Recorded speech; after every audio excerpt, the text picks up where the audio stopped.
داؤد کے شہر میں تمہارے لیے ایک منجی پیدا ہوا ہے، یعنی مسیح خداوند، اور اس کا تمہارے لیے یہ نشان ہوگا کہ تم ایک بچے کو کپڑے میں لپٹا اور چرنی میں پڑا ہوا پاؤ گے، اور عیسائی کی کتاب میں تھا ایک کواری حاملہ ہوگی اور بیٹا جنے گی اور اس کا نام ایمانویل رکھیں گے۔ اور پھر عیسائی کتاب 9 باب کی آیت میں ہے، دیکھو ایک لڑکا تولد ہوا اور ایک بیٹا ہم کو بخشا گیا، اس کا نام عجیب، مسیح، خدا قادر، ابدیت کا باپ اور سلامتی کا شہزادہ ہے۔ اور پھر جب چرواہوں کو پیغام ملا تو کیا لکھا ہے؟ وہ خداوند ہے، وہی جو موسیٰ کو کہا تھا کہ میں جو ہوں سو ہوں نے تمہیں بھیجا۔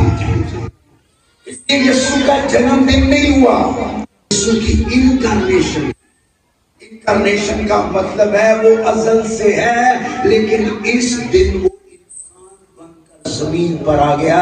اس لیے یوحنا کی انجیل اس کے پہلے باب کی پہلی آیت میں یہ مشہور آیت اگر آپ کو آتی ہے تو میرے پیچھے بولے، ابتدا میں کلام تھا، کلام خدا کے ساتھ تھا اور کلام ہی خدا تھا اور کلام ہی مجسم ہوا، یعنی اس کلام نے جو ازل سے تھا، جس نے کلام کیا، زمین آسمان پیدا ہوئے، سورج چاند ستارہ پیدا ہوئے، جب وہ بولنے لگا تو زمین تخلیق ہوئی۔ لیکن یہ جو ازل سے کلام کر رہا تھا تیری محبت میں تجھے بچانے کے لیے، اور رسولوں کے بعد اس کے 4 باب میں لکھا ہے وہ اس لیے ظاہر ہوا تھا کہ ہمارے گناہوں کو مٹائے۔